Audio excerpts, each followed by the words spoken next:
You know, we've been talking about these top 50 gangster rap albums of all time. We will kind of put that on pause this week because we do have a special guest in the house.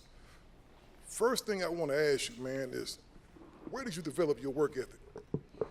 I'm born and raised San Francisco, Fillmore District. I come up under Rappin, Tay, Huey MC as the forefathers in my neighborhood. Learning the independent game, coming from where I'm from, I gotta say Too Short, E40 as the pioneers of I'm pressing up my own product and I'm putting it out myself. So that was my first example of my pursuit in this independent game, was that I had to create the product, which was recorded, and then I had to get the money to manufacture. Manufacturing my first product was in June 1992, and I always remember the price. I paid $649 for 500 cassettes that were duplicated at this place called Music Annex in the Bay Area. And I never knew that manufacturing, you can pay. But back then, I wanted a record deal because I thought the record label pressed up the tapes. I didn't know there was a plant that they hire. So I got that knowledge at a young age. So that was my first order, pressing up my own 500 tapes. At that time, a cassette tape was $10. So to make the inserts, I paid maybe $250 more. I used a Polaroid camera. This is all independent. This is my independent beginning. When I seen that I did this myself, it put the confidence in me of what I heard E40 and Too Short doing. But as a teenager, I paid for this. It ain't a bunch of tapes, but that one time pressing, 4 months later, I dropped another tape. And this time, it was 14 songs. These 14 songs, now I have my big homie, since I put this 500 out in the hood messing with me, I'll give you the money to press up 5,000 tapes. So the 5,000 tapes, now I got a full color, wrapped in plastic cassette tape. I went to Intermittent Music People Distribution, and then Walter Zelnick at City Hall Distribution. These was the 2 points that if you get your product there, it can go to the stores. But before just going to the distributor, I knew where record stores was at myself. So for me to go sell 100 cassette tapes for $500, but I paid less than $1 for the cassette tape. But to make $5 per unit, so I'm looking at $25,000 potentially off of 5,000. My big homie loaned me probably 7,000. I was able to give him back his 7,000 with another 5 added on, so he got 12,000 out to 25. I don't think I made the whole 25 because I was giving some out.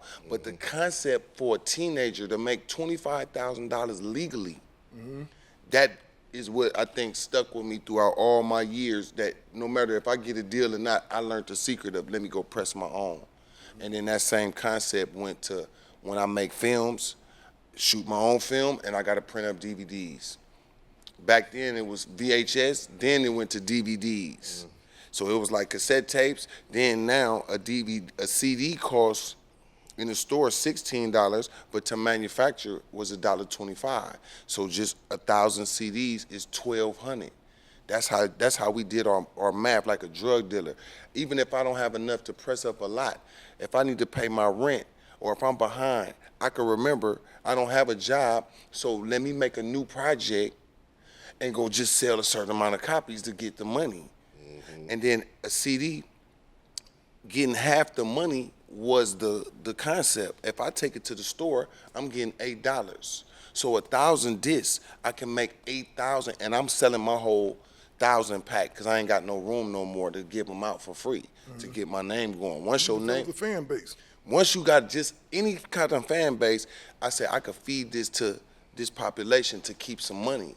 This what kept me from drugs. And this what made me have so many different albums and joint albums and compilations, because every one of them represented a certain amount of money as soon as I print them up. And I got to give credit to the Honorable Minister Louis Farrakhan, because he had the Brothers of the Nation of Islam coming out, and that's when I started seeing the brothers with the papers on the corner, the pies, but they would always say something about do for self, black man, start a business, black man. You like, telling the young people that. But, we in the streets, we hustling. I'm part-time rapping. I'm still trying to sell some weed, a little powder, try to make some coke into some rocks or something, but it never worked good for me. The music worked it good. I remember printing up 10,000 discs, and I'm finna go pick up $80,000. But this type of number in the streets, for a kilo dealer, that's basic numbers. But to a teenager with discs, I'm going to pick up kilo money. Right. Kilo guys started to look up to me, and I'm younger than them, but they had kilo money. The Benzes, the plug for the powder packs and all, the weed, how ballers get on. Came with penitentiary time. But that came with penitentiary time, and the minister said, brothers, you are being used as a distributor for drugs, but instead of a kilo of cocaine, how about you cook a kilo of yourself? Look at yourself as the kilo. That means you have to create a product that you can sell yourself, whether that's selling dinner plates and you know how to make your chicken or your fish taste good. Some people have a barbecue grill that been having smoked. It been 10,000 barbecues been in there. When they cook in here, it have a taste. People buy that barbecue, they know when I buy this plate for the 10 or the 15 or the 20. The same concept of making an album that I'm making in my mom's house, in my bedroom. I didn't put my bed out. I don't have no furniture. All I got is studio equipment in this room, and I sleep on the floor because I'm so excited that if this next album I'm making, I got access to make some thousands. So the concept of just doing it yourself, I gotta say, Minister Farrakhan and the brothers, when I heard them say, instead of cook a kilo of dope, cook a kilo of yourself. Did you know, black men, brothers, did you know that you full of talent and all your ideas is the money? The money, not the money, it's your idea. That's the money. That's the currency. Like, literally, that concept, I say, damn, okay. He said, do you know when you pray to God for something that he might give it to you in a dream, but you still got to fulfill it. You might have had the dream of yourself seeing yourself, but now you might have to sleep on the floor. You might have to sleep, you might have to wash dishes. You might have to work at McDonald's. You might can't hang on the block no more. Why? My dream's so important. I can't gamble selling dope right now to go to the pen. In 1993, you get caught with a 50 shot of crack in San Francisco, you could do 5 to 10 years. When Bill Clinton and Hillary Clinton made that thing or something about from powder to crack or something, man, I said I'm out. I could sell 1,000 discs and make 8,000. Now that's 93. 92, I made my mind up when I made them first 500 cassette tapes. When I sold that, and I probably made about maybe 1,900. But I literally doubled my money. Right. From my studio time, and then the 1,500 or the 1,700 that my homeboy gave me, because I'm like, I'm not selling dope. I'm gonna ask somebody who got the money to help me to pay for my stuff. When I was able to pay them back, then one of my other homeboys came and said, let me give you more money because I want to be part of your new album. But I knew I wanted to be on my own label though. So I learned from Suge Knight, Harry O, Dr. Dre. I looked at the components. I looked at the movie Crush Groove, Russell Simmons. His brother is a rapper. He don't got the money. His family don't believe in him. But he bought 5,000 from JB.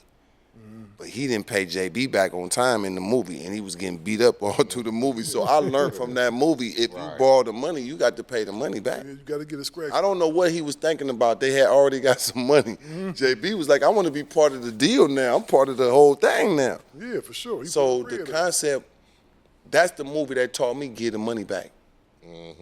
That's the movie taught me don't play with somebody who even trusts you, even if it is a loan shark. If you agree to the terms, pay accordingly. Because each person that gave me some money, I had to have a conversation and an understanding.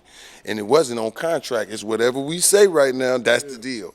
Word is, that's how I go. Boy, listen. So in my hood, I didn't do no plan, but I was trusted.